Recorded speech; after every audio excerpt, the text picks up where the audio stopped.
समय बाद उन्होंने गुरुजी की आज्ञा लेके हिंगोल नदी जो आजकल पाकिस्तान में है, वहाँ पे हिंगलाज पीठ है, वहाँ पे जाके उन्होंने 12 साल तपस्या करी।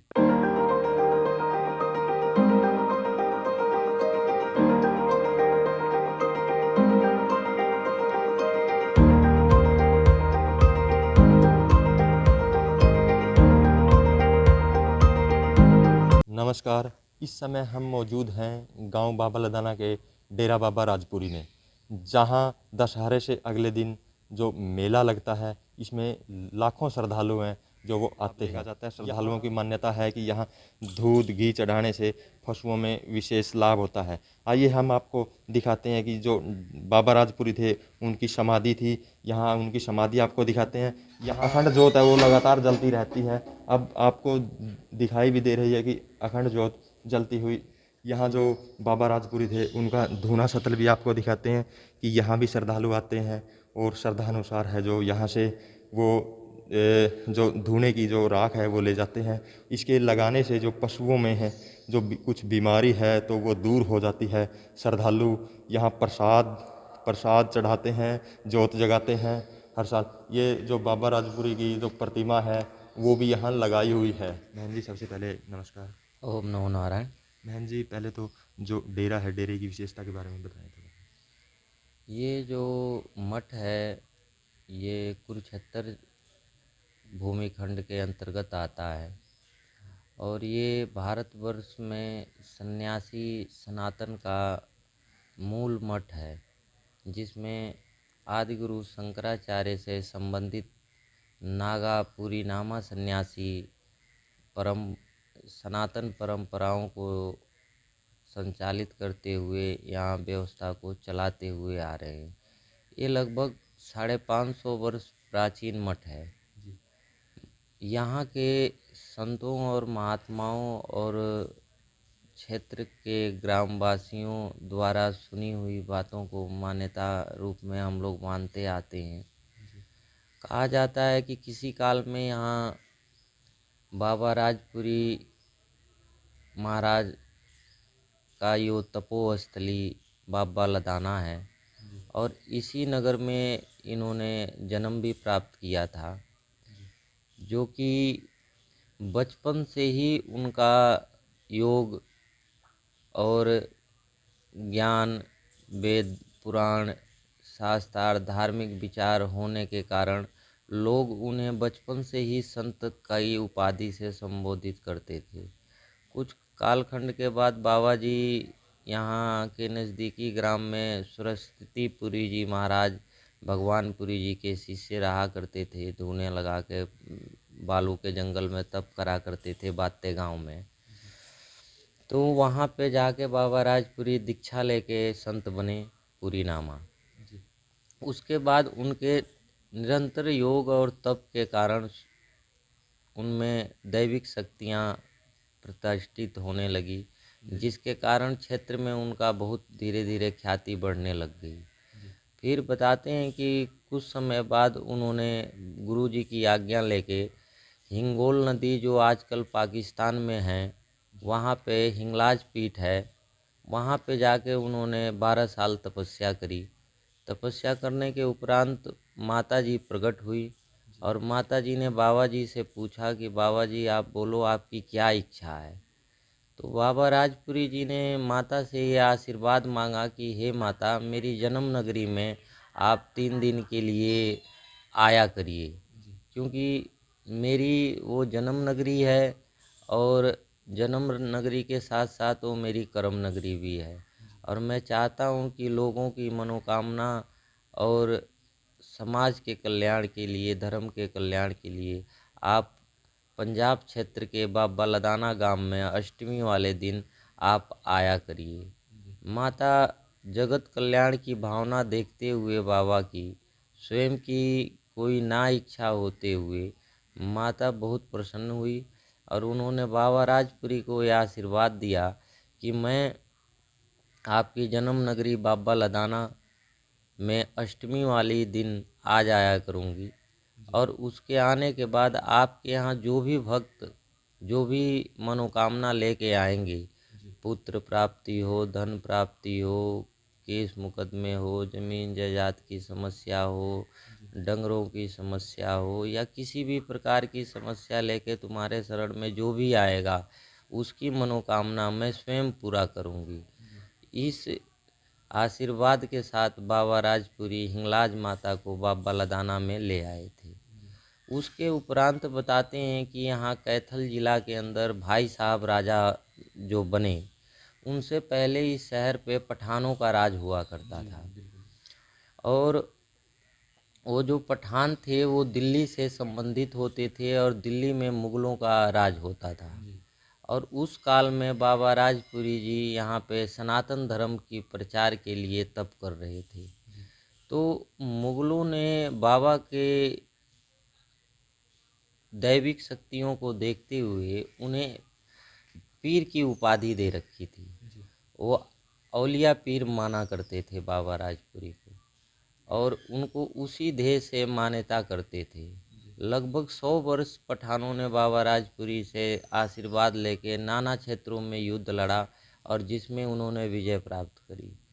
फिर बाबा साहब ने ये देखा कि अब ये सत्ता के साथ साथ इनमें धर्म परिवर्तन व आक्रोश इतना आ गया है कि आम जनमानस को ये लोग समझ नहीं रहे हैं। तो बाबा जी ने अपने देव शक्ति से बाबा लदाने के तखान, कैथल के पठान और पुंडरी के खतान, ये तीनों रातों रात गायब कर दिए थे।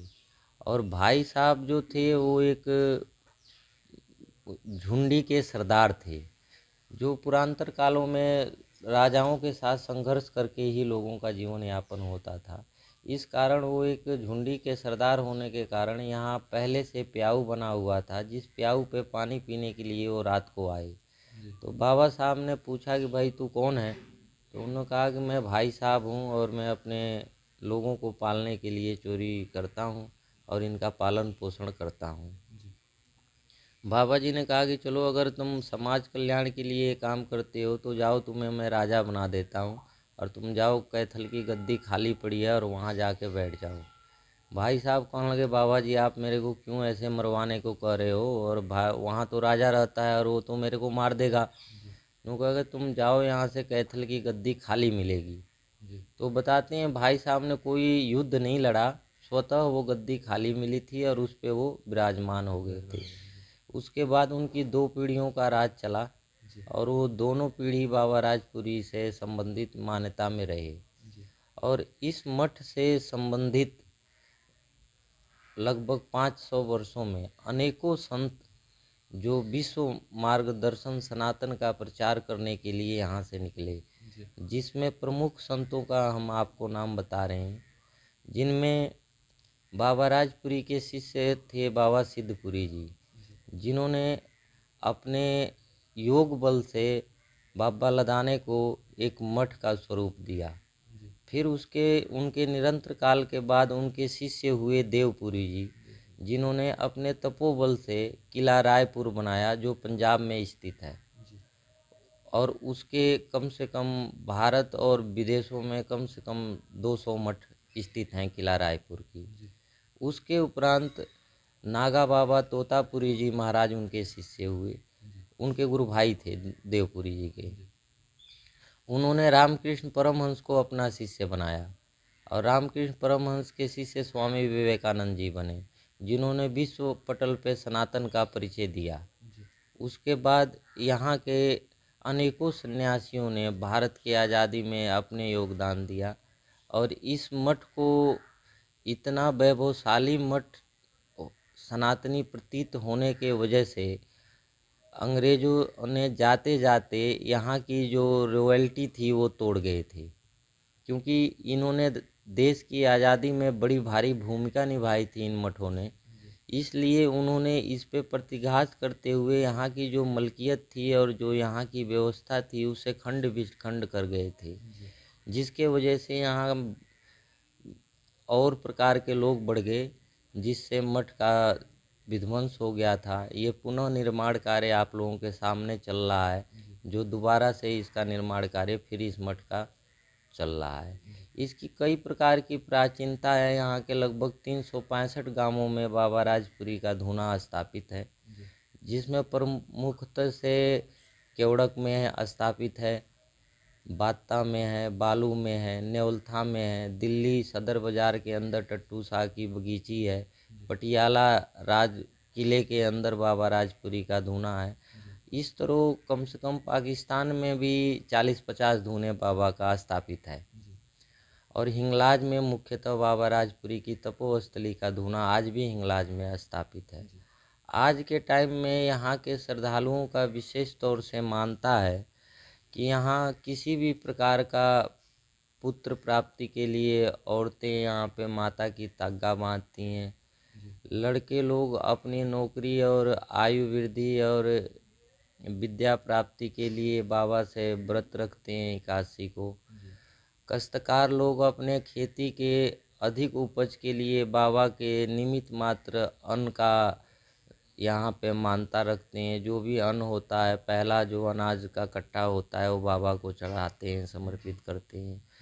फिर जो काश्तकार लोग डंगरों के कारोबार में, वो डंगरों की मानता बाबा से संबंधित है, बहुत विशेष मानता है।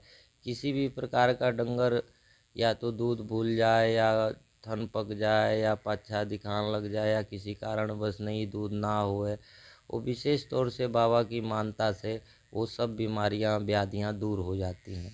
ये इस मठ की विशेष मान्यता है और इस क्षेत्र के लोगों का भावना है कि बाबा राजपुरी के संतों और इस मठ की मान्यता से उनकी मनोकामनाएं पूर्ण होती आ रही है। महामारी के वजह, कोरोना के वजह से, सरकार के गाइडलाइंस के वजह से, सरकार के गाइडलाइंसों को पूरा करते हुए श्रद्धालुओं से निवेदन है हमें कि सरकार के बनाए हुए गाइडलाइंस को फॉलो करते हुए बाबा की आस्था और बाबा की पूजा को संपूर्ण करें। यहाँ जो भोजन का भंडारा है वो भी 24 घंटे है जो वो चलता है। इस बारे में हम जो यहाँ के महंत हैं उनसे बातचीत भी करेंगे, भोजन की यहाँ क्या व्यवस्था है।